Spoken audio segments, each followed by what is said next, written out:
आपल्या डाळिंब पिकामध्ये झाडाच्या फांद्या वाळत असतील, खोड वाळत असेल आणि आपल्याला प्रॉब्लेम काय आहे हे जर लक्षात येत नसेल, तर आजच्या व्हिडिओमध्ये आपण या समस्येचं, या प्रॉब्लेमचं सोल्युशन मी तुम्हाला सांगणार आहे आणि याची कारणं काय आहे आणि उपाय काय आहे हे आजच्या व्हिडिओमध्ये सांगणार आहेत.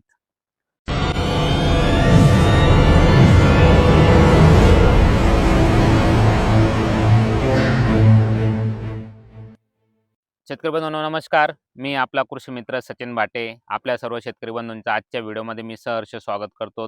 शेतकरी बंधूंनो, आपण जसं सुरुवातीला बघितल्याप्रमाणे आपल्या झाडामध्ये काही फांद्या वाळत आहेत, पिवळ्या पडत आहेत आणि पिवळ्या पडत आहेत आणि आपल्याला समस्या काय आहे ते लक्षात येत नाही आहे आणि झाडं मरण्याचे प्रमाण हे आपल्या बागेमध्ये वाढत आहेत. तर शेतकरी बंधूंनो, आजच्या व्हिडिओमध्ये आपण सविस्तर या विषयावर चर्चा करणार आहे आणि मी तुम्हाला सविस्तर उपाययोजना या समस्येबद्दल सांगणार आहेत. तर माझी तुम्हाला विनंती आहे की व्हिडिओ हा शेवटपर्यंत पहा आणि व्हिडिओ आवडल्यास व्हिडिओला लाईक करायला विसरू नका आणि आपल्या चॅनलला सबस्क्राईब करायला विसरू नका आणि हा व्हिडिओ जास्तीत जास्त लोकांपर्यंत पोहोचण्यासाठी नक्की मदत करा. शेतकरी बंधूंनो, आपल्या झाडाच्या फांद्या वाढत आहेत. आता एका झाडाला 3 फांद्या असतील, 3 खोडं असतील. एखादी खोड सुकत आहेत आणि बाकीचे 2 खोडं जर चांगले असतील, तर याला आपण जे म्हणतो स्टेम होल बोरर आणि पिन होल बोरर हे जी समस्या म्हणतो आपण, ही समस्या सध्या मोठ्या प्रमाणात आपल्याला दिसून येते.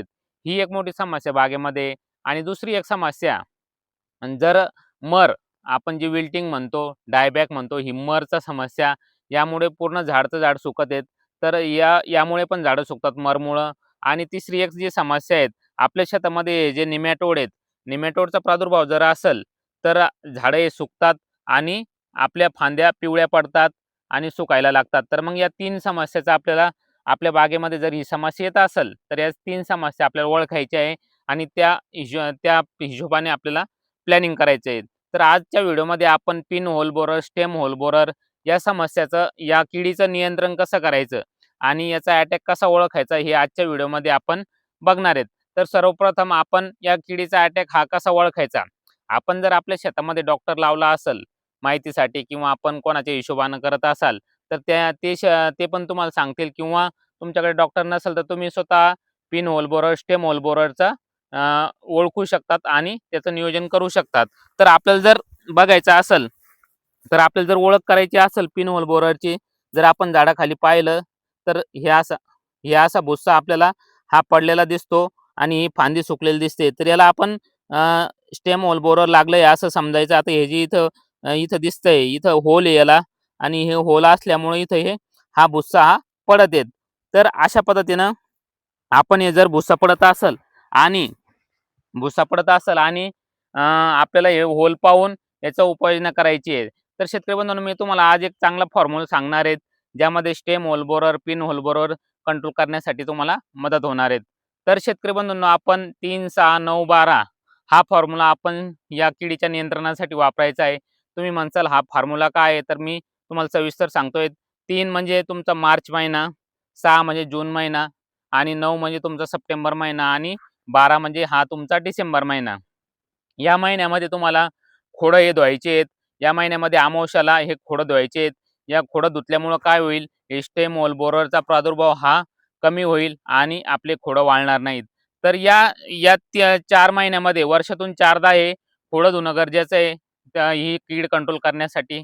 तर आपण याच्यामध्ये औषधाचा जर वापर करायचा झाला, तर आपण स्वस्तात मस्त औषध जर वापरायचं झालं, तर क्लोरोप्लस सायपर हे मार्केटमध्ये उपलब्ध होतं आहे. हे क्लोरोप्लस सायपर 1 लिटर पाण्यासाठी 2.5 ते 3 मिली घ्यायचं आहे. त्याच्यासोबत आपण प्रोपिकॅनाझोल मार्केटमध्ये टिल्ट या नावानं भेटतं आहे, हे 1 ml घ्यायचं आहे आणि या दोघांचं मिश्रण करून आपल्याला खोडं हे चांगल्या पद्धतीनं धुवून घ्यायचे आहेत.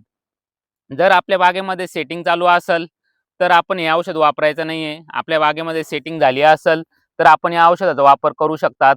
जर आपल्या बागेमध्ये सेटिंग जर चालू असेल, तर आपण इमामेक्टिन बेन्झोएट 1 लिटर पाण्यासाठी 1 ग्रॅम, त्याच्यासोबत साप पावडर या बुरशीनाशकाचा वापर करून आपण त्याच्यासोबत 2 ग्रॅम प्रति लिटर पाण्यासाठी वापरून हे खोडं धुवायचे आहेत. तर शेतकरी बंधूंनो, आपण जर मार्चमध्ये खोडं धुवायचे असेल, तर आपण क्लोरोप्लस सायपर या औषधाचा वापर करा. आपल्याला जर जून, सप्टेंबर डिसेंबर या महिन्यामध्ये खोडं धुवायचे असतील, तर आपण इमामेक्टिन बेन्झोएट याचा वापर आपण करू शकतात. आता बरेच शेतकरी बंधू एक भीष्मा नावाचं प्रोडक्ट मार्केटमध्ये चांगल्या पद्धतीने लोक वापरतायत. याचे पण रिपोर्ट चांगल्या पद्धतीने आलेले आहेत. तर आपण हे भीष्मा जर वापरायचं असेल तर आपण क्लोरोप्लस सायपरमेथ्रिन, प्रोपिकॅनाझोल आणि भीष्मा या तिघाचं कॉम्बिनेशन करून पण आपण खोडं हे धुवू शकतात. अशा पद्धतीनं आपण 3, 6, 9, 12 या फॉर्म्युल्याचा वापर करून वर्षातून 4दा हे खोडं हे धुवायचे आहेत. आणि शेतकरी बंधूंनो, आपल्या फांद्या आता आपल्याला कधी-कधी हे स्टेम होल, बोराचे होल सापडतात, नाही सापडतात. कधी-कधी आपल्याला या फांद्या पण सुकल्यासारख्या दिसतात, हिरव्याच फांद्या सुकल्यासारख्या दिसतात. तरी पण याला stem hole borer, pin hole borer हे लागण्याची शक्यता ही असू शकते. तर आपण फवारणीमध्ये घ्यायचं झालं तर आपण क्लोरोप्लस सायपर 1 लिटर पाण्यासाठी 1.5 ते 2 मिली आणि प्रोपिकॅनाझोल आपण याची फवारणी पण करू शकतात. याची सेटिंग झाल्यानंतर याची आपण फवारणी करायची आहे आणि या पद्धतीने खोडं हे धुवून घ्यायचे आहेत.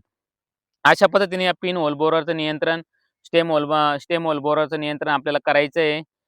तुम्हाला जर माहिती लिहून घ्या वाटलंच तर, नाही तर मी डिस्क्रिप्शन बॉक्समध्ये तुम्हाला हे तुम्हाला माहिती टाकून देतोय. त्या पद्धतीनं आपण stem hole borer, pin hole borer याचं नियंत्रण आहे आपल्याला करायचं आहे. तर शेतकरी बंधूंनो, आपण याचा उपाययोजना बघितली. पण शेतकरी बंधूंनो, याचा जर अटॅक जर बघायचा झाला आपण, तर याचा जूनमध्ये जे भुंगे असतात, या किडीचे जे भुंगे असतात हे जमिनीमध्ये आपल्याला हे अंडी टाकतात आणि याच्यानंतर हा अटॅक आपल्याला थंडीच्या दिवसामध्ये समजा नोव्हेंबर, डिसेंबरच्या नंतर हा अटॅक आपल्याला जास्त दिसायला लागतोय. तर आपण याच्यामध्ये जर आपल्याला चांगलं नियंत्रण करायचं असेल तर नोव्हेंबरमध्ये आपण खोडाला पेस्टिंग करून घ्यायची. खोडाला पेस्टिंग केल्यानंतर आपल्याला हे अटॅक हा कमी प्रमाणात दिसून येणार आहेत. तर अशा पद्धतीनं आपण पेस्टिंग करा, स्टेम वॉश करा, वर्षातून 4 वेळेस स्टेम धुवून घ्या आणि जर आपण फवारणीला 200 लिटर पाणी वापरत असाल तर स्टेम वॉश करायला 300 लिटर पाणी वापरा. जेणेकरून चांगल्या पद्धतीनं हे स्टेम वॉश होतील आणि अशा पद्धतीनं आपल्याला ते कीड नियंत्रणासाठी मदत होईल. आणि शेतकरी बंधूंनो, जर आपल्याला आता आपल्या झाडाला हे लागलेलं आहे स्टेम होल बोरर, तर आपण जे होल जर आपल्याला सापडत असतील त्या होलमध्ये क्लोरोप्लस सायपरमेथ्रिन आपलं इंजेक्शन त्याच्यामध्ये टाकायचं आहे आणि ते होल बंद करून घ्यायचे आहे, जेणेकरून ती स्टेम होल बोरर आतमध्ये मरून जाईल आणि त्याचा अटॅक हा वाढणार नाही. तर शेतकरी बंधूंनो, अशा पद्धतीनं या किडीचं नियंत्रण करा. तुम्हाला अजून काही समस्या वाटत असतील तर आम्हाला कॉन्टॅक्ट करायला विसरू नका. आणि आपण पुढच्या व्हिडिओमध्ये निमॅटोडसाठी स्पेशली व्हिडिओमध्ये बघणार आहेत. निमॅटोडचं नियंत्रण बघणार आहेत. मरचं नियंत्रण आपण कसं करायचं हे बघणार आहेत. तर त्यापूर्वी आपण या चॅनलला फॉलो आणि सबस्क्राईब करायला विसरू नका, जेणेकरून हा व्हिडिओ तुमच्यापर्यंत जास्तीत जास्त पोहोचल. आणि ही माहिती तुम्हाला चांगली वाटली असेल, आवडली असेल तर या माहितीला शेअर करायला विसरू नका आणि आपल्या चॅनलला सबस्क्राईब करायला विसरू नका. धन्यवाद.